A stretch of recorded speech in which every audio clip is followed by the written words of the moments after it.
Release dead विच के सभी episode के शुरुआती हमारे प्रिंस से जो कि कुछ इंपॉर्टेंट मेंबर के साथ ने मीटिंग यहाँ पे करा था, जहाँ पे सामने से देखो भाई चर्च का जो सबसे बड़ी दिक्कत यहाँ पे था वो दिक्कत यहाँ पे सॉल्व हो गया। तो डेमन यहाँ पे आएंगे, डेमन के साथ जो जंग यहाँ पे होने वाली ना, हमें उसके ऊपर ध्यान देना चाहिए। सामने से टकलू कहते प्रिंस आप क्या करना चाहते हो कि लिटरली अब चर्च के अंडर में जो भी जगह यहाँ पे आती थी जैसे कि एवर विंटर और वो फक किंगडम जिसपे उन्होंने कब्जा किया था वो भी हमारे अंडर में आती है, और चाहे तो भाई वहां से भी सपोर्ट ले सकते हैं। जो सुनते प्रिंस कहता हमारे अंडर में तो नहीं आएगी लेकिन चर्च के अंडर से लोग आजाद यहाँ पे हो गया है तो हम लोग वहां से सपोर्ट मांग सकते हैं। वहाँ के ढेर सारे बड़े फैमिली बड़े बड़े फोर्स ना जो चर्च के लिए काम करते थे, उनको जैसे मालूम चलेगा भाई चर्च के हमने बैंड यहाँ पे बजा दिए तो वो लोग हमको सपोर्ट करने के लिए आएंगे, लेकिन भाई उनको हमको अट्रैक्ट करने के लिए हमको कुछ करना पड़ेगा, जैसे कि भाई या तो पैसों का लालच देना पड़ेगा या डराना धमकाना पड़ेगा। अब क्या करना है और कैसे करना है वो बुढ़ा आप पे डिपेंड है भाई, ये काम आपका यहाँ पर है। सामने से समझ गए, ये भी कहता है समझ गया प्रिंस, ये भी कहता है जो मिस पियर यहाँ पर है ना यार ये सारे काम में काफी एक्सपर्ट है तो मैंने ना हेड इंचार्ज उनको बना दिया जो तुम्हारे अंडर में रह के काम करेगी, चलेगा ना। ये भी कहता है या चलेगा चलेगा कोई दिक्कत की बात नहीं है। फिर जो प्रिंस है ना स्कूल से पूछते कि हाँ एजुकेशन, हमें एजुकेशन पे अच्छे से यहाँ पे ध्यान देना है, तो बताओ जो मैंने तुमको नया एजुकेशन प्लान दिया था जो सारे रिफ्यूजीज के लिए वो कैसा चल रहा है। स्कूल का दिया आपने तो ये बोला था उनको एक बार पढ़ाओ बाकी सिर्फ स्टडी पे छोड़ दो, हमने ऐसा किया एक बच्चा बस पास हुआ बाकी सबके सब यहाँ पे फेल हो गए। जो सुनते प्रिंस कहता अच्छा ऐसी बात हुआ यानी ये काम नहीं कर रहा, एक काम करो भाई हम सेकेंडरी टीचर्स यहाँ पे लाएंगे जो ऐसे रिफ्यूजीज के बच्चों के यहाँ पे पढ़ाए और रिफ्यूजीज के सबको बेसिकली यहाँ पे पढ़ा ताकि वो लोग भी पढ़ाई पे ध्यान दे, और जो स्कॉलरशिप है ना उसका कॉन्सेप्ट यहाँ पे लाएंगे। स्कॉलर कहती है स्कॉलरशिप मैंने ऐसा सुना है इसमें ना जो अच्छा मार्क्स वार्क्स लाता है ना उसको इनाम मिलता है। जो सुंदर प्रिंस कहता है कुछ ऐसा यहाँ पर है, इस पे इनाम मिलेगा लेकिन इनाम में क्या बोलते हैं कटोरा चम्मच नहीं बल्कि और पैसे या फिर हायर एजुकेशन पे भेजने के लिए उनको ये मिलेगा। बिना पैसे दिए लोग ना और ज़्यादा हायर एजुकेशन यहाँ पे ले सकते ताकि उनका पढ़ाई पे ना और ज़्यादा मन लगा रहे। और जो पहले से बच्चे पढ़ रहे हैं ना भाई तुम सबके अंडर में उनमें से 20 या 25 बच्चे को लो जो हायर अच्छे हैं उनको स्कॉलरशिप यहाँ पे प्रोवाइड करो, उनका टेस्ट यहाँ पे लो, उनमें से जो अच्छा खासा यहाँ पे परफॉर्म करेगा ना उनको भाई सेकेंडरी टीचर की ओर से यहाँ पे हायर कर लो ताकि भाई वो लोग बाकी जो रिफ्यूजीज के बच्चे ना उनको पढ़ाए। सामने से ये कहती है अच्छा तो जो स्कॉलरशिप का कॉन्सेप्ट है खाली सेकेंडरी टीचर्स को चूज करने के लिए, वो कहता ना यार देखो जो ये रहेंगे ना सेकेंडरी टीचर्स यहाँ पर अरे यार उनको खाली टीचर्स नहीं बल्कि और भी अलग अलग इंडस्ट्रियल एरिया में भेजा जाएगा और भी बहुत ज़्यादा प्रोडक्शन के कामों पर ध्यान यहाँ पे दिया जाएगा यार, ओवरऑल ना सबका विकास होगा यार अगर हमने ये पैटर्न फॉलो किया तो। जो सुंदर स्कोर कहती है ओ अच्छा हाँ समझ गई प्रिंस भी कहते गुड समझ गई। तो ठीक है आज की मीटिंग यहीं पे खत्म होती है, सबको मैंने अपना काम बता दिया।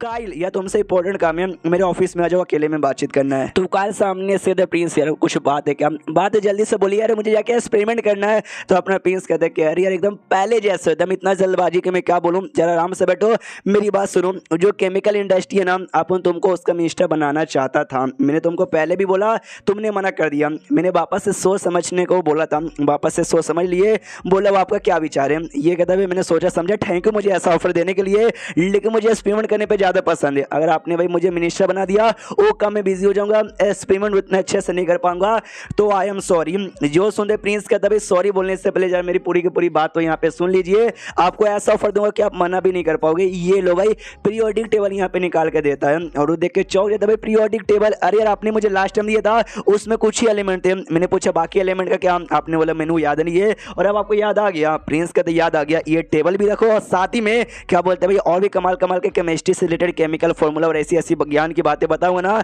जो तुम हिल जाओगे अगर तुम मिनिस्टर बने तो। जो सुंदर कहता समझिए मिनिस्टर में बन ही गया।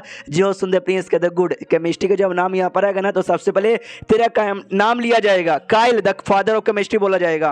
उसको दिया पे शीर्ष होता है एजाबेला पे जो कि आराम से अभी भी जेल के अंदर बंद यहाँ पे थी, 2 महीने का टाइम गुजर चुका था, मनी मन सोचती केवल 2 महीने का टाइम यहाँ पे गुजर चुका है और लेकिन अभी तक प्रिंस मुझसे मिलने के लिए यहाँ पे नहीं आया कि वाकई में उसको मेरे से कोई फर्क वर्क यहाँ पे नहीं पड़ता क्या। और ये जो जगह यहाँ पर है तो जेल लेकिन जेल जैसी लगती नहीं, लेकिन आज़ादी यहाँ पे नहीं है, यानी इन शॉर्ट जेल हो के भी ये जेल ना है या फिर जेल ना हो के भी ये जेल है। अरे बहुत ज़्यादा कंफ्यूजिंग बात है, उतने में ना इसको एहसास यहाँ पे होता भी बाहर कोई आया है और ये प्रिंस अरे यार ये तो रोल एंड पक्का हुई आया है। हाँ तो सामने से प्रिंस भी जाता है कहता है इजाबेला तेरा ही नाम है ना जो कि सारे गॉड स्टोन का जो पावर है ना यहाँ पे खत्म कर देती है। सामने से इजाबेला कहती है यस मैं वही हूँ और फाइनली आप मुझसे मिलने आ गए, वरना मुझे लगा कि इतना नफरत करते हो इतना नफरत करते हो जो मुझसे भी मिलने नहीं आओगे। सामने से प्रिंस कहता नहीं वो सारी बातें छोड़ मुझे तुझसे कुछ इंपॉर्टेंट सवाल पूछना है, जैसे कि भी लड़ाई यहाँ पे होगा, लड़ाई में जो यहाँ पे जीतेगा उसको सब कुछ मिलेगा, जो हारेगा वो सब कुछ यहाँ पे हार जाएगा। मुझे तो कुछ भी नहीं मिला, मैं तो 0 को हरा दिया। जो सुंदर कहती है इम्पॉसिबल, ऐसा कैसे हो सकता है यार। सामने से ये प्रिंस कहता था। ऑफकोर्स ऐसा यहाँ पर हुआ है, मुझे ना मेमोरी मिली ना मुझे उसका कोई मैजिक पावर मिला। जो सुनते ही सामने से इजाबेला कहती है, यह मुझे जीरो ने खुद यहाँ पे बोला कि जो भी विक्टर यहाँ पे रहेगा ना जीतने वाला उसको सब कुछ यहाँ पे मिलेगा। लेकिन जो मैजिक पावर ना बड़ी कमाल की चीज़ होती है, अचानक से भाई आके तुम्हारी बॉडी को मिलने जाएगा, इसलिए आपको मैजिक पावर नहीं मिली वो समझ आता है, लेकिन मेमोरी भी आपको नहीं मिली जीरो की। यार ये बात मुझे अजीब लग रही है भाई, वो तो एटलीस्ट मिलना चाहिए था। सामने से प्रिंस पूछता है, तुमको याद है क्या कभी जीरो ने ऐसा तुमसे कहा है कि जो बंदे लोग यहाँ पे हारते हैं, हारने के दो लोग कहाँ जाते हैं? ये कहती है भाई हारने के बाद कंप्लीटली खत्म ही हो जाता है, जैसे कि भाई दुनिया में उनका कोई नामो निशान न था। प्रिंस का तभी कुछ ऐसे बंदे हैं जिन्होंने भाई तगड़ी मेहनत की होगी, जिनका इच्छा शक्ति ज़्यादा स्ट्रॉन्ग होता है, उनका क्या ये कहती है भाई फर्क नहीं पड़ता कमजोर बंदा हो या स्ट्रॉन्ग बंदा, यहाँ पर जो हारे ना वो समझो कंप्लीटली ऐसे ही हो जाएंगे। लेकिन मुझे याद है जीरो ने एक बार मुझसे कहा था, मारने के बाद ना हराने के बाद बंदों की जो मेमोरी मिलती है ना वो दो अलग अलग कैटेगरी में डिवाइड होते हैं। पहला मेमोरी ऐसा जो कि ऐसा पूरा सा छितरा छितरा रहता है, यानी अलग अलग हिस्सों में रहता है, जिसको जोड़ना समझने में थोड़ा सा मुझे भी दिक्कत होता है। एक मेमोरी रहता है जो कंप्लीटली आराम से अच्छे से मिल जाती है, जिसमें कोई भी दिक्कत नहीं होता। प्रिंस भी कहता आई सी, समझ गया। ओके, ये सारी जीरो की बातें थी, साइड में रखो, तुम्हारे बारे में बातचीत करने की यहाँ पे बारी आ चुकी है। तुमको भाई तुमको लकी मानना चाहिए, तुम्हारी जो एबिलिटी है ना वो किसी की जान नहीं निकाल सकती, बस गॉड स्टोन का पावर यहाँ पे खत्म करता है।